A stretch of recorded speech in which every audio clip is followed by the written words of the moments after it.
भैया जी, हम तो वहीं से प्यार ना करें। आप वीडियो का शूटिंग चल रहा है, आप देख सकते हैं क्या चीज का शूटिंग चल रहा है। चलिए दिखाते हैं क्या चीज का शूटिंग चल रहा है, क्या चीज का शूटिंग चल रहा है, आप बता सकते हैं। कॉमेडी वीडियो बन रहा है।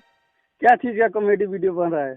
कॉमेडी वॉमेडी लोगों को हंसाने के लिए, हंसने के लिए, हंसाने के लिए, दिखाने के लिए। एक वीडियो आपका देखे हैं, उसमें आप अपना पिताजी को गाली दे रहे हैं। क्यों? मनी मिराज का वीडियो देखे हैं? हाँ डेली देखते हैं। वो कैसा बनाते हैं वीडियो?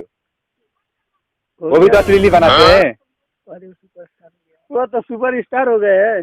तो हम भी सुपर स्टार होंगे, हम भी गाली गलौज करते हैं, बनाते हैं।